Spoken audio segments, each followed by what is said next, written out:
Это детская площадка. У нас действительно такие красивые места и красивый город. То есть вы понимаете, что люди просто весь мусор выбрасывают себе под окна и все. То есть вот это все заколоченные окна тоже люди живут, да? Какие вы москвичи хлипенькие!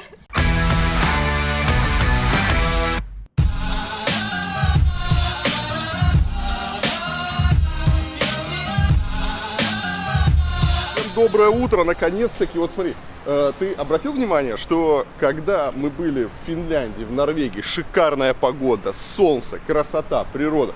Только мы приехали в Мурманск, дождь, хмурое, свинцовое небо просто упало на город. Все для чего? Для того, чтобы нам написали, что мы приехали в неудачное время. Мы в Мурманске. То есть вот люди, все слова, которые они знали, которые в их представлении ассоциируются с чем-то пафосным и дорогим, вот.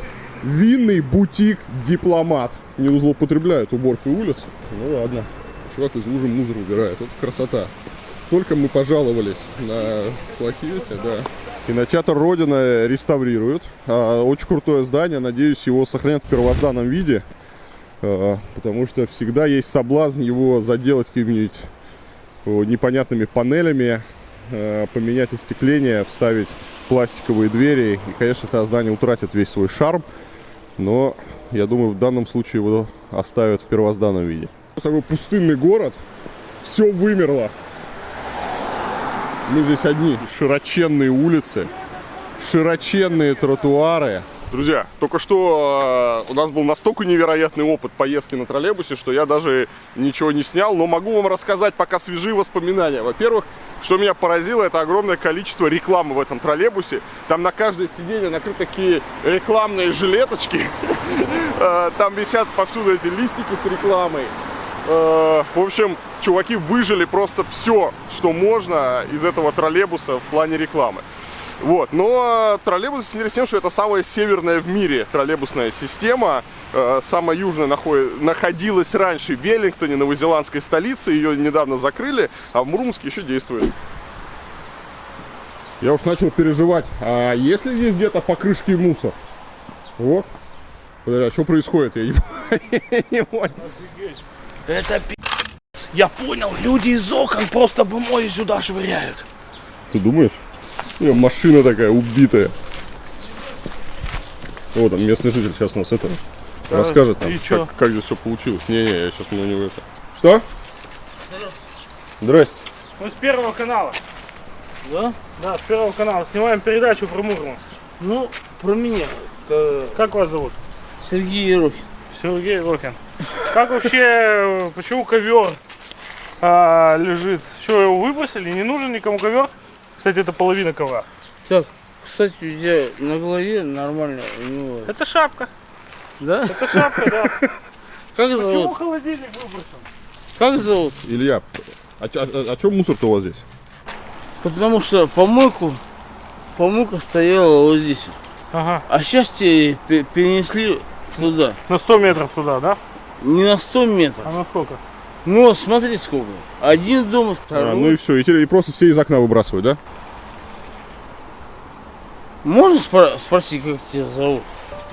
Это детская площадка. Слушай, не, вот это, если это снять, это не поверят. Это скажут какие-нибудь, я не знаю, 90-е. 2018 год, Мурманск.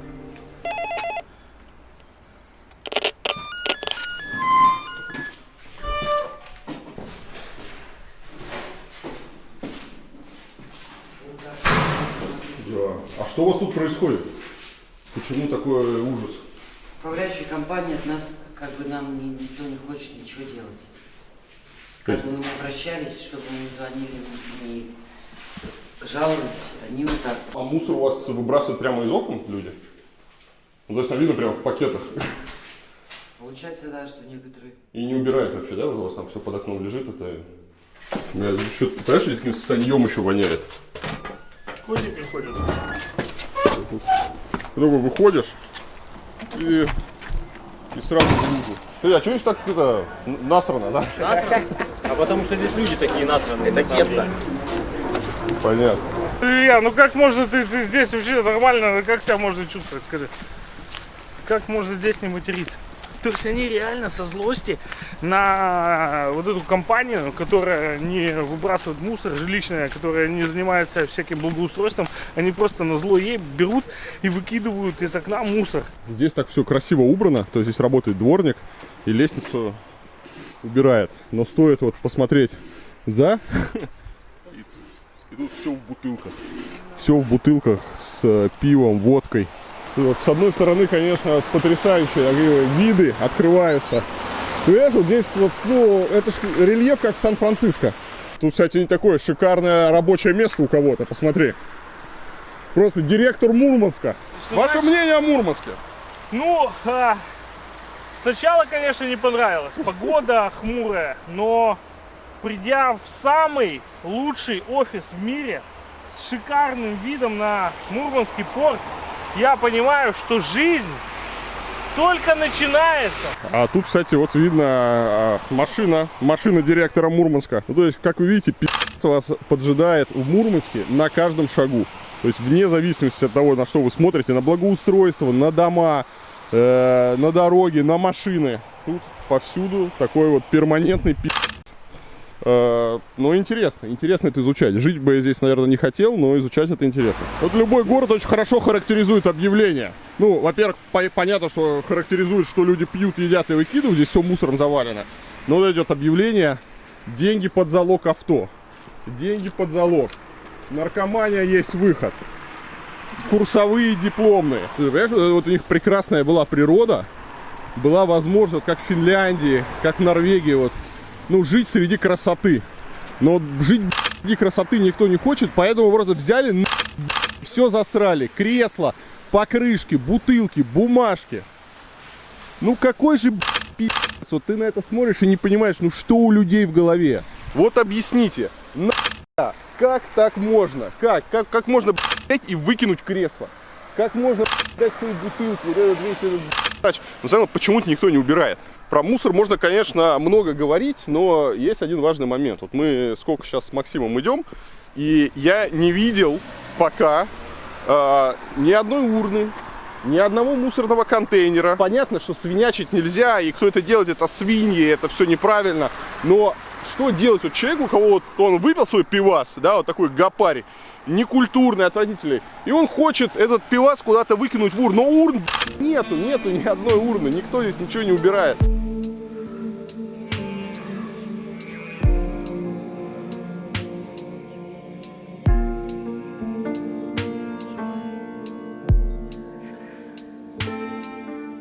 Гора дураков, она так и называется. Знаете почему? Почему? Отсюда вниз надо было спускаться, и не было вообще никакого транспорта, в принципе. То есть сюда наверх нужно было подниматься пешком по трапам. Трапы — это вот эти лестницы, наверное, вы уже видели. Да, вы сейчас смотрели вот эти вот общежития, там такой срач. Вы еще срачи не видели. Да? Да. Люди реально и закон в пакетах выбрасывают мусор. Одно из известных мне убежищ. Я вообще не представляю, у нас нет информации в городе, где у нас есть убежище, если вдруг что случится. Если вдруг Норвегия захочет навести здесь порядок. Подождите, если в Рослякова загорится лодка атомная, как у нас уже было 2 года назад, у нас в Рослякова загорелась обшивка на атомной подводной лодке. Ну да. Она была полностью с боезапасом, все. А вот люди мне говорили, она просто горела. Она горела, ее не могли потушить. Ее не могли потушить 2 суток, потом ее пришлось затапливать. Посмотреть Мурманск нужно именно там, где живут люди. И смотреть, в каких условиях живут люди. А здесь живет, собственно говоря, рабочий класс. Антенна. Им отключают телевидение, а они все равно. То есть это... им за неуплату отключают? Да, смотрите, тут люди живут. Вот здесь, видите, заколочено, а тут живут люди. Офигеть. Они сами подключаются. А самое прекрасное, хотите, вот стадион, вот школа. Вон там вот школа. Вот 9-этажка на Миронова, там был прекрасный проект, сделали у нас, я не знаю, это просто смех и слезы был. Знаете, вот это вот комфортная среда от ядра. Да. Вот, и они там показательно делали комфортную среду. Мне это так нравилось. То есть вот там вот комфортная среда, 2 метра мы проходим. То есть вот это все заколочено окна, тоже люди живут, да? Ну, да, скорее всего, там кто-то живет. Детская площадка, удобно. Можно прямо скатиться под бампер. Нет, у людей нет холодильника, они вывешивают еду за окошко. Это ядро делало комфортную территорию на Миронова, и сюда нагнали технику. И они то, что оттуда вырывали, грунт, еще что-то. Просто скидывали здесь? Да, они скидывали здесь, вот. Видите? Вот. И оно вот тут вот все вот так вот. Более комфортной среды нет, что тут дойти? Я просто не хотел убить кроссовки. Пошли. Не, я не уверен. Подожди. Пошли, я тебе покажу. Эта собака гуляет каждый день. Да У нас, у меня, не, я понял. У меня кроссовки тряпичные мгновенно промокнут. У меня вообще, у него... Какие вы москвичи хлипенькие. Мурманский, прикинь, в полярную ночь пошел в туалет на улице. А у нас один мужик пошел и умер. То есть вы понимаете, что люди просто весь мусор выбрасывают себе под окна. И все. И ни хрена нету. Весь двор в говне. Здесь какие-то птицы, крысы. Все это едят. Просто все в отходах, вонища. Здесь люди живут. Здесь огород. Видишь, огородик, чучелка. А вот, собственно говоря, А, это уличный деревянный туалет. уличный туалет.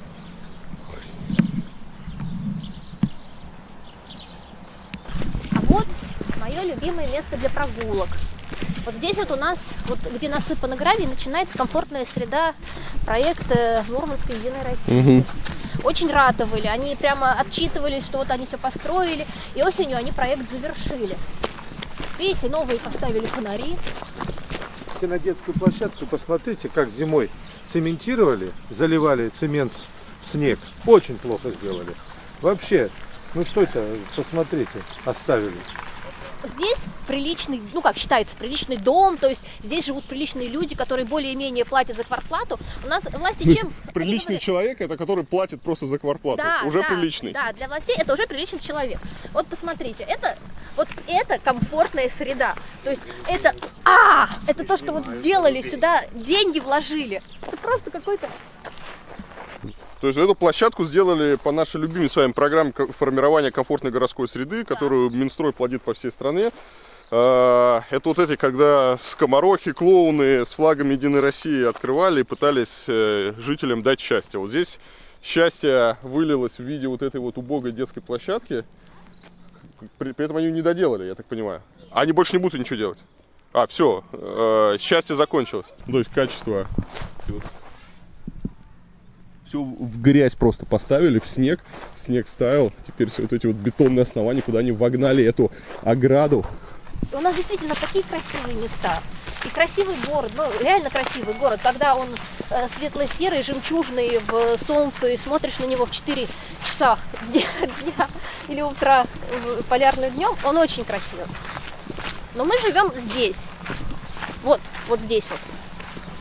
И мы живем в мире разбитых окон. И мы совершенно никому не нужны. Потому что те, у кого есть бюджет и власть что-то исправить, они начинают говорить, что это мы сами виноваты. Потому что там не платим коммуналку, потому что мы не знаем, кому принадлежат эти дома, мы не знаем, какая здесь УК, понимаете? А потом приходит комфортная среда Единой России, и они тыкают ограду. И говорят, а что вы хотите? Ну мы же вам сделали комфортно. Мы же вот проект. Они же потом выйдут и скажут, вот, мы же потратили деньги на город, мы же им сделали комфортную среду. И вот это меня бесит больше всего.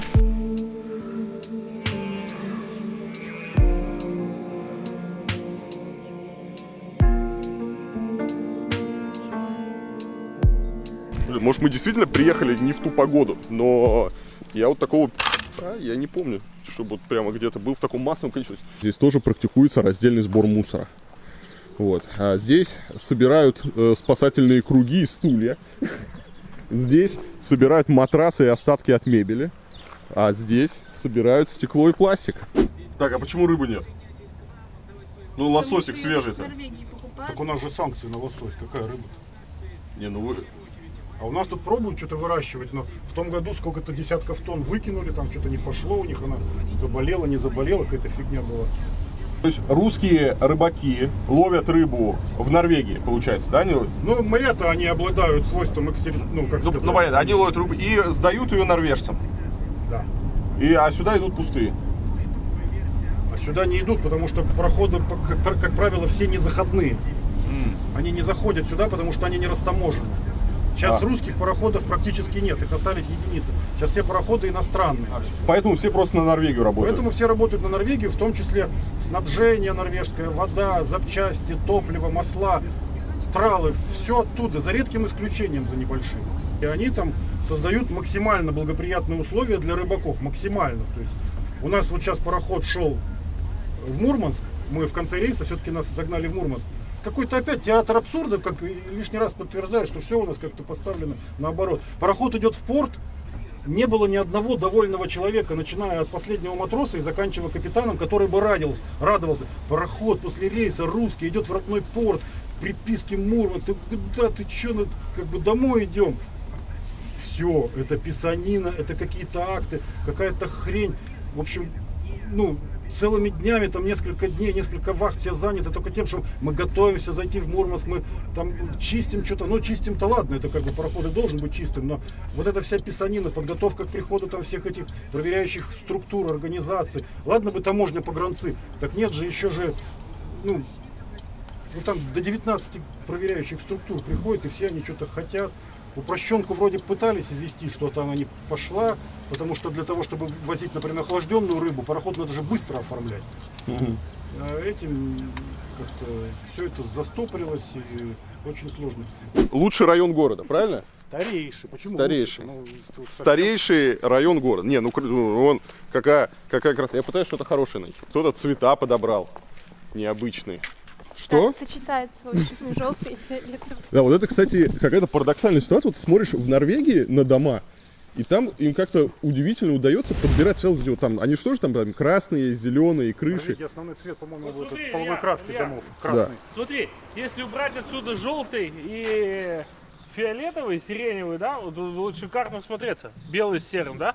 Да. Белый с серым, да. По-моему, Не, и светло-серый. А у нас стараются, если подбирать цвета, то надо делать так, чтобы они максимально не сочетались между собой. Да, это у нас социальное жилье, дома для переселенцев из деревяшек.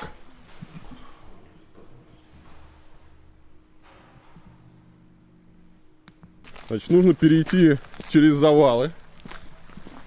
А ведь потом скажут, да, что мы специально искали. Вот. А теперь видно, кто нас сюда привел. Все. Видно, чем люди занимаются на детской площадке. Пьют пиво и играют в принцессу. Кстати, хорошо видно, как деградирует архитектура спустя вот время. Да? Посмотрите, вот это ранняя советская застройка. То есть какие-то там балясинки, какие-то балкончики, арки, входы, вот кстати, так сделаны, да.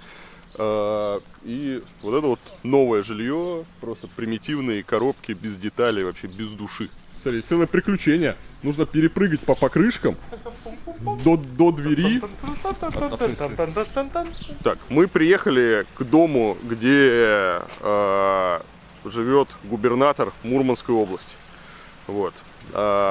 Дом неплохой, красивый, там такие балкончики застекленные. Вот.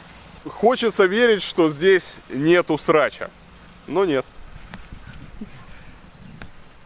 Свалка, смотри, свалка мусора запрещена. И здесь элитный мусор. Во-первых, он в мешках, обрати внимание. LG. Коробки LG, да. Да, тут кто-то выкинул дорогой шкаф. Тут элитный мусор. Мусор губернаторский. Смотри, дорогие чайники. Да, вакуумный пылесос LG.